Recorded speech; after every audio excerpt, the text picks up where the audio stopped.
Every idea is building on top of some other person's idea. You take your knowledge that you have, you take the information that you have, and you combine it a new way, which means an idea can be defined as a formula. So you must love this. I made it very simple. I formalized idea. So this is my formula. An idea equals that a person takes his or her knowledge and information and combines it in a new way. Right?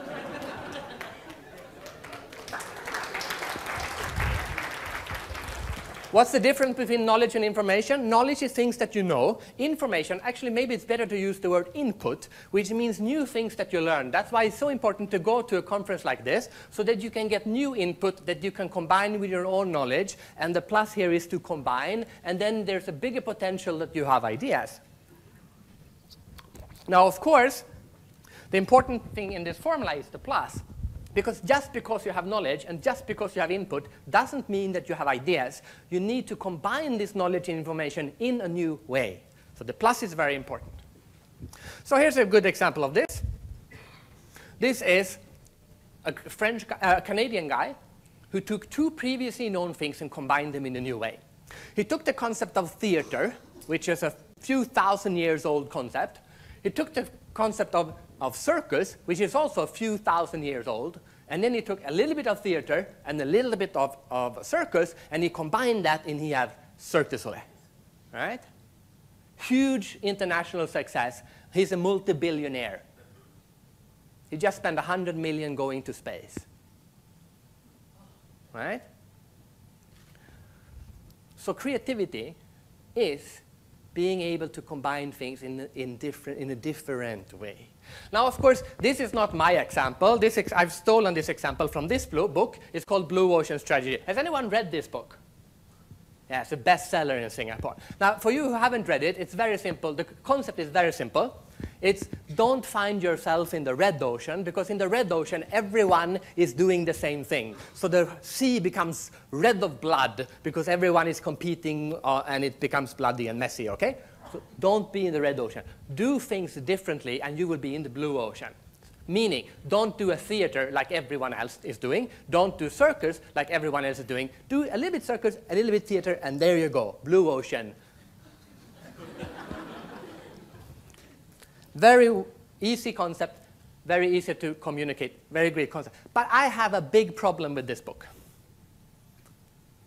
Actually, I have a big problem with every person who has ever written a book on creativity. Because, let me ask you a key question here. What is the blue ocean strategy for the product, the book, the Blue Ocean Strategy? The whole book has one theme. Every creativity book has the same thing. Do things different or you will fail. Be different and you succeed. Okay, so how different is this book from any other management books ever published? Does it look different? No, it's just a book. The cover looks like every other cover. The book looks like any other book. It's designed like any other book. It's sold like any other book. It's marketed like any other book. So here's a guy who tells everyone else that if you do what everyone else is doing, you bleed to death. And then he does a book, which is smack in the middle of the red ocean. What do we call that? Hypocrite. So I decided if I'm going to write a book about creativity, it should not only be about being different, the book in itself should be different. So I took two previously known things, I combined them in a new way. I took the concept of a book, which is a previously known thing. I took the concept of a notebook, which is a previously known thing. Now I combine these two, what do you get? Book and notebook, what do you get? You get this. My book is 50% book, 50% notebook. 50% read about how to become creative. 50% write down all the brilliant ideas you have on the white pages. Well, that was not a joke, okay?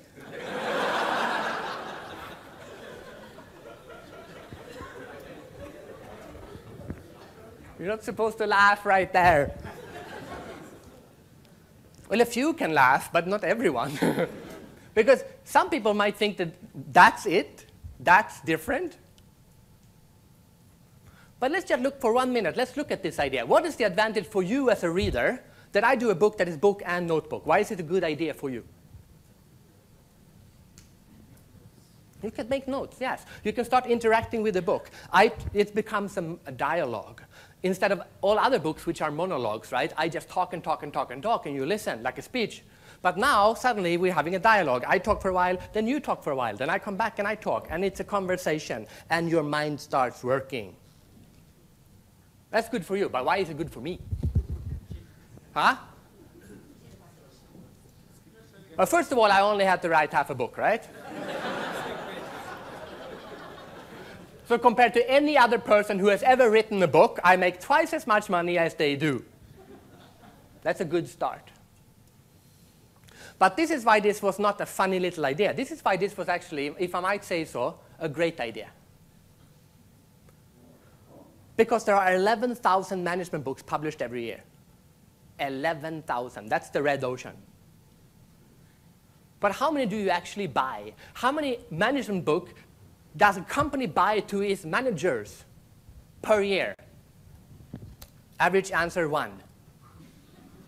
So 11,000 new books comes out, but the budget for management books is very small. There's a chance in 1 in 11,000 that they will buy your book. Actually, not a very good hit rate. How many of you have 11,000 competitors? Well, I do. Actually, I don't. Because my book is not a book.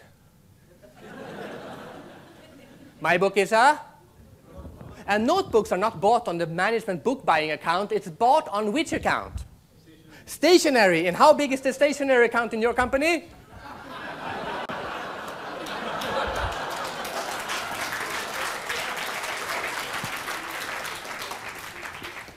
And just to prove my point, a management book in Sweden, if it sells 3,000 copies, it's considered a best-selling management book. 3,000 copies. I have not sold 3,000 copies in Sweden. I have not sold 30,000 copies in Sweden. I have sold 150,000 copies in Sweden. 50 times a normal Swedish bestseller.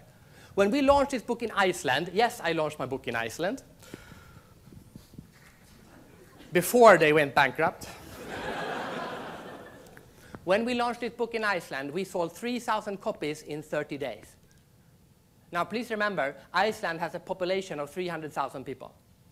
That means 1% of the population of a country bought a specific management book in 1 month. That's better than Harry Potter.